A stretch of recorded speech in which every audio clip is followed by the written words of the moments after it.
একদিকে বৃদ্ধাঙ্গুল দেখিয়ে ম্যাজিস্ট্রেটকে ধমকালেন রুমিন ফারহানা, অন্যদিকে লালমনিরহাটের কালীগঞ্জে ইউএনওকে আপু বলা নিয়ে উত্তাল সামাজিক যোগাযোগ মাধ্যম।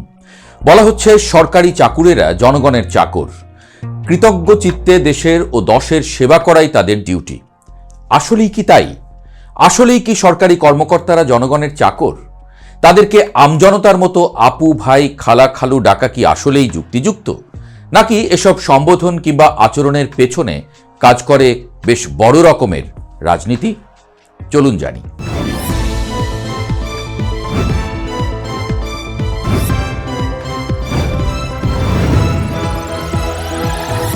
চিন্তক হাসান আল মাহমুদ তার ফেসবুক পোস্টে এক মজার আলাপ দিয়েছেন। তিনি বলেছেন, আমাদের মফস্বল রিপোর্টারদের মধ্যে দু একজন শিক্ষিত, পেশাদার, রুচিবান যেমন আছেন, তেমনি আছে বিপুল সংখ্যায় মূর্খ, বদমাশ, নেশাখোর, সন্ত্রাসী, চাঁদাবাজ।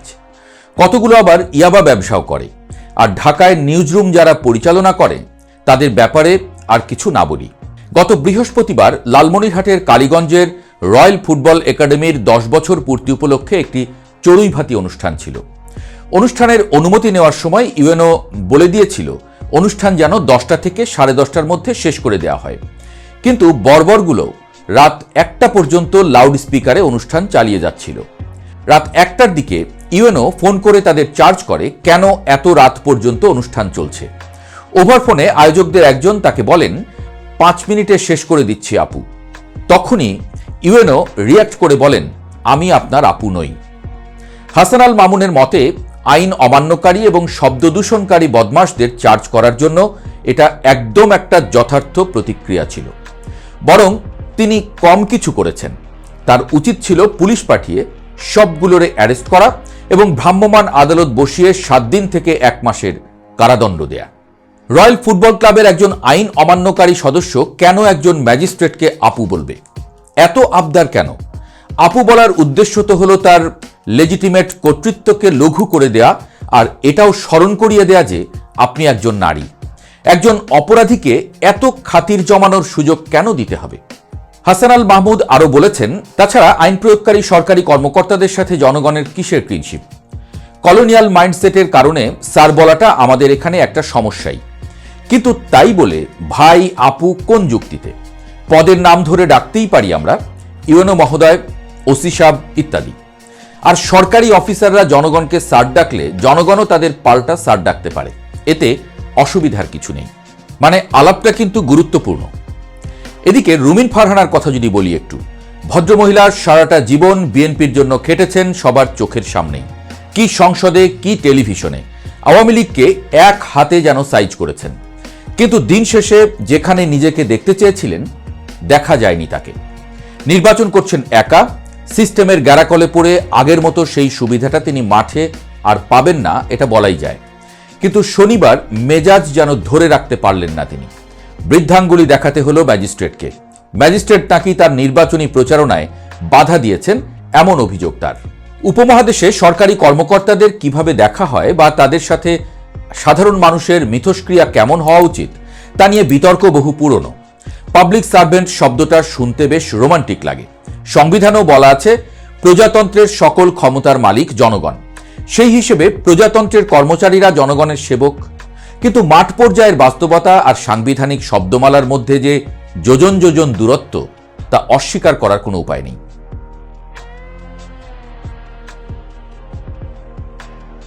লালমনিরহাটের ঘটনায় আপু ডাকাটাকে অনেকে নিছক আদুরে সম্বোধন ভাবলেও এর ভেতরে গভীর মনস্তাত্ত্বিক খেলা আছে।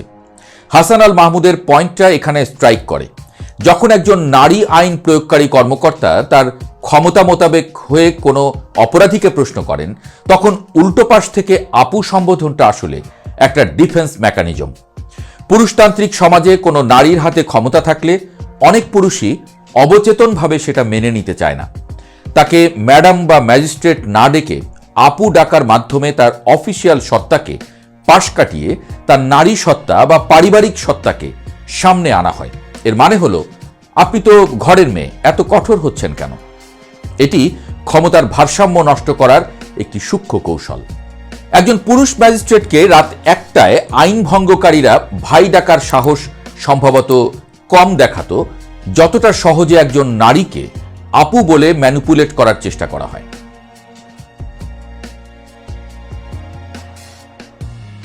অন্যদিকে রুমিন ফারহানার ঘটনাটি মুদ্রার উল্টোপিঠ। তিনি একজন অভিজ্ঞ রাজনীতিবিদ এবং ব্যারিস্টার। তিনি জানেন প্রশাসনিক প্রোটোকল কি, কিন্তু যখন তিনি ম্যাজিস্ট্রেটকে বৃদ্ধাঙ্গুলি দেখান তখন সেটি কেবল ব্যক্তিগত ক্ষোভ থাকে না, এটি হয়ে দাঁড়ায় পলিটিক্যাল পাওয়ার বনাম ব্যুরোক্রেটিক পাওয়ারের দ্বন্দ্ব।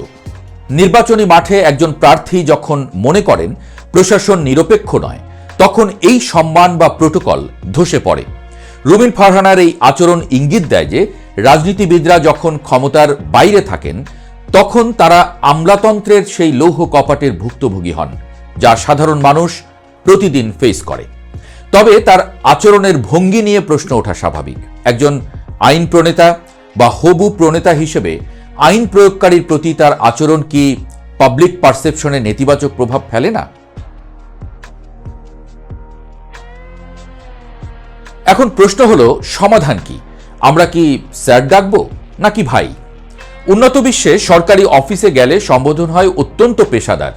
সেখানে মিস্টার অফিসার, অফিসার কিংবা শুধুই নাম ধরে সম্বোধন করা হয়। আমাদের দেশে সামাজিক প্রেক্ষাপটে নাম ধরে ডাকাটা বেয়াদবি মনে হতে পারে। তাই বলে ভাই বা আপু ডেকে অফিস আর ড্রয়িং রুম এক করাও কাজের কথা নয়। তাহলে যা করা যেতে পারে, সরকারি কর্মকর্তাদের সাথে জনগণের সম্পর্ক হওয়া উচিত পেশাদারিত্বের এবং পারস্পরিক শ্রদ্ধার। নাগরিকের দিক থেকে কর্মকর্তাকে তার পদবি দিয়ে সম্বোধন করা শ্রেয়, যেমন ইউএনও মহোদয়, ম্যাজিস্ট্রেট সাহেব বা শুধুই স্যার, যদি তার সম্মানের জায়গা থেকে আসে, ভয়ের জায়গা থেকে নয়। ভাই বা আপু ডেকে অন্যায্য সুবিধা চাওয়ার মানসিকতা ত্যাগ করতে হবে। কর্মকর্তার দিক থেকে মনে রাখতে হবে তিনি জনগণের ট্যাক্সের টাকায় বেতনভুক্ত কর্মচারী। তার চেয়ারটা ক্ষমতার নয়, দায়িত্বের। কেউ স্যার না ডাকলে ক্ষেপে যাওয়া বা সেবা না দেওয়াটা ঔদ্ধত্য, আর কেউ আপু ডাকলে সেটিকে ব্যক্তিগত আক্রমণ না ভেবে পেশাদারিত্বের সাথে বাউন্ডারি সেট করাটা জরুরি, ঠিক যেমনটা লালমনিরহাটের ইউএনও করার চেষ্টা করেছেন, যদিও তার টোন নিয়ে বিতর্ক হতে পারে। দিন শেষে সরকারি কর্মকর্তা রাজাও নন, আবার আপনার ঘরের খালা ফুপুও নন। তারা রাষ্ট্রের আইন ও সেবা পৌঁছে দেওয়ার মাধ্যম। যতদিন না আমরা এই স্যার বা আপুর দোটানা থেকে বেরিয়ে এসে একে অপরকে নাগরিক এবং সেবক হিসেবে দেখতে শিখব, ততদিন এই ইগো আর ম্যানিপুলেশনের খেলা চলতেই থাকবে। রুমিন ফারহানার বৃদ্ধাঙ্গুলি কিংবা ইউএনওর ধমক, দুটোই আসলে আমাদের নড়বড়ে সিভিক সেন্সের একটা প্রতিচ্ছবি। সব মিলিয়ে সব ঠিক হতে আমাদের একটু বোধহয় সময় লাগবেই।